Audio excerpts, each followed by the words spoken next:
प्रधानमंत्री जी के इस 75वें जन्म दिवस पर मैं पूरे देश को मुबारकबाद देता हूं।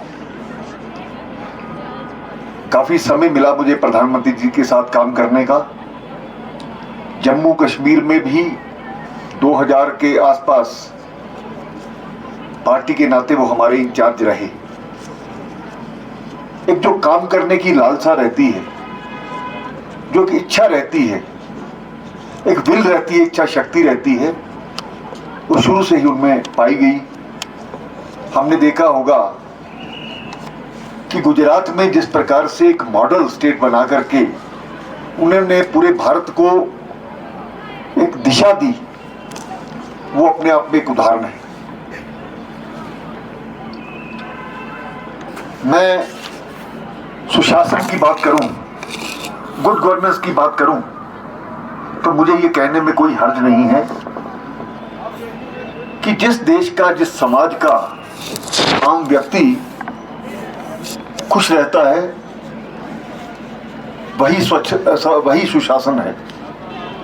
हमारा गरीब हो, हमारा किसान हो, हमारी महिला हो, हमारा युवा हो, जिन पर प्रधानमंत्री जी ने हमेशा से फोकस किया, और उसके परिणाम हमने पिछले 11 वर्षों में देखे भी हैं।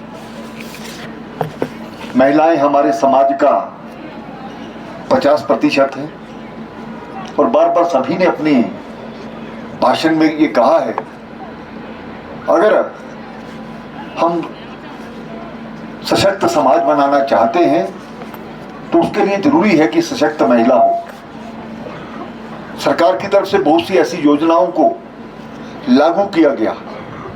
ये योजनाएं केवल कागज पर नहीं थी, चाहे वो बेटी बचाओ बेटी पढ़ाओ हो, चाहे महिलाओं की जुड़ी हुई जो भी हमारी स्कीम्स रही, हमारी योजनाएं रही, आज वो नजर आती है।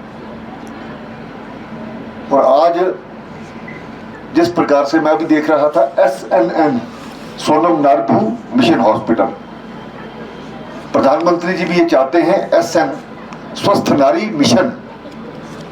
ये सोनम नारबू जी भी यही कह रहे हैं कि इस 15 दिनों को हम इस मिशन को बना करके यहां पर काम करें। केवल डिपार्टमेंट इसका हिस्सा नहीं बनेगा, हमारे चुने हुए नुमाइंदे 15 दिन में समाज के लिए काम करना है। इसलिए जब समाज जागृत होता है, समाज खड़ा होता है, तो ये चीजें खुद ब खुद लागू हो जाती हैं। और लद्दाख में हमें पिछले दिनों भी मुझे बताया गया कि यहां पर एक और सर्वाइकल कैंसर और दूसरा ब्रेस्ट कैंसर ये आम पाया जाता है। मैं चाहता हूं कि आने वाले दिनों में इसको फोकस करने की जरूरत है।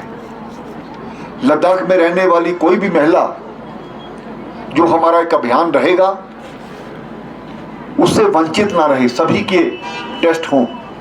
इस प्रकार की हम एक योजना यहां पर लागू करेंगे। तो मैं इसलिए डिपार्टमेंट को कहना चाहता हूं कि इस पर थोड़ा काम करना शुरू करिए, और दूर दराज के लोग, गांव में बैठे लोग भी इस चीज की चिंता करें।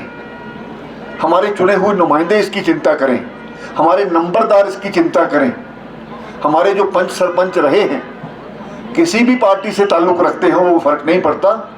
हमने जब काम समाज के लिए करना हो तो सब कुछ संभव है।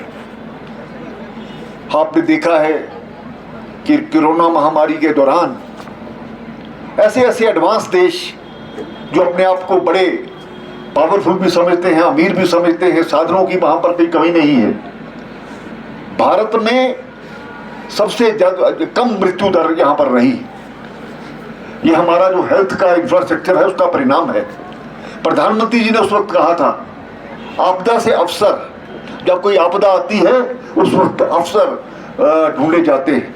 और हमने अपने अस्पतालों को पूरी तरह से सुसज्जित किया है, हर चीज के साथ। मुझे जितनी भाषा समझ आ रही थी इनकी, अपने CC साहब की, लेकिन ये यहाँ कहा गया कि हर अस्पताल में जो इंफ्रास्ट्रक्चर डेवलपमेंट है, चाहे वो हमारे MRI मशीन्स हैं, चाहे वो यहाँ पर ऑक्सीजन चैम्बर्स हैं या दूसरी चीज़ें हैं, यहाँ पर उपलब्ध कराई गई। मैं पिछले दिनों यहाँ पर आया था, हमारे डायरेक्टर जी के माध्यम से और दूसरे लोगों के माध्यम से जो जानकारी मिली, काफ़ी सुविधा है। लद्दाख ही मैंने ऐसा क्षेत्र देखा है जहाँ पर दवाइयाँ भी मुफ्त दी जाती। आयुष्मान के माध्यम से अगर हम देखें तो 75% 100% लोग, चाहे वो जम्मू कश्मीर हो चाहे यहाँ हो, पूरी उसका लाभ ले रहे हैं। इसलिए ये जरूरी है आने वाले समय में लद्दाख जिस प्रकार से यहाँ का वातावरण अच्छा है, यहाँ का जो एटमॉस्फेयर अच्छा है, इसी प्रकार से हमारी महिलाओं की, हमारी बहनों की, भाइयों की भी, भैया गलत नहीं समझना है, हमारे सभी बहनों भाइयों की सेहत अच्छी होनी चाहिए। समय समय पर वो जो भी सुविधाएं यहाँ से मिलती हैं उसका लाभ उनको लेना चाहिए। इस 15 दिन के पखवाड़े में हम ये कोशिश करेंगे। इसको प्रधानमंत्री जी को एक बार हमने जब मिलने की कोशिश की थी उनके जन्मदिन दिवस पर, तो उन्होंने कहा है कि मेरे यहाँ कोई नहीं आएगा।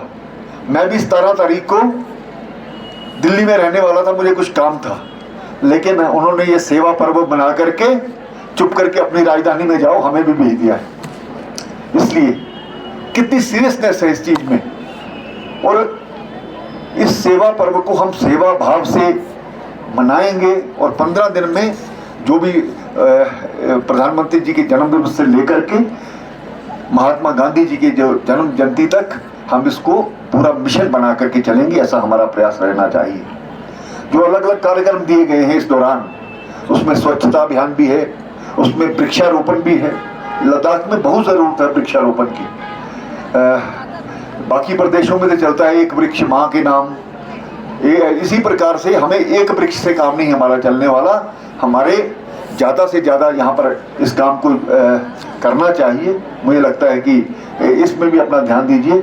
रक्तदान, जिसको महादान कहा जाता है, उस पर भी अपना हमें ध्यान देना चाहिए। स्वास्थ्य शिविर तो अलग अलग जगह लगेंगे ही, और उन स्वास्थ्य शिविर में लोग आकर के लाभ भी उठाएं, इस प्रकार की हमारा ये प्रयास रहना चाहिए। इसके अलावा जो भी जागरूकता की गतिविधियां हैं, जिससे एक समाज में जागृति लाने का जो हम प्रयास, उनको अवेयर करने का जो प्रयास है, वो हम सब करेंगे। मैं एक बार फिर से यही कहना चाहता हूँ, इसको केवल सरकारी कार्यक्रम ना समझें। हर परिवार में हमारी महिला इसमें भाग ले, इस प्रकार की हमारी कोशिश होनी चाहिए। शिविरों में ज़्यादा से ज़्यादा लोग आएँ, वहाँ पर जांच कराएं, इस प्रकार की हमारी कोशिश रहनी चाहिए। आइए हम सब मिलकर संकल्प लें कि लद्दाख को स्वस्थ नारी सशक्त परिवार अभियान का उत्कृष्ट उदाहरण बनाएंगे। जब नारी स्वस्थ होगी तभी परिवार सशक्त होगा, जब परिवार सशक्त होगा तभी भारत 2047 तक विकसित भारत बनेगा। इस प्रकार का हमारी कोशिश रहनी चाहिए। मेरे पीछे जोर से एक नारा लगाएंगे, मैं बोलूँगा स्वस्थ नारी, आपने कहना है सशक्त परिवार। सशक्त नारी, जोर से बोलिए, मैं सभी की आवाज आनी चाहिए। सशक्त नारी, और मैं कहूँगा सशक्त परिवार, आपने बोलना है सशक्त भारत। सशक्त परिवार, सशक्त परिवार। भारत माता की जय। जय हिंद, जय लद्दाख।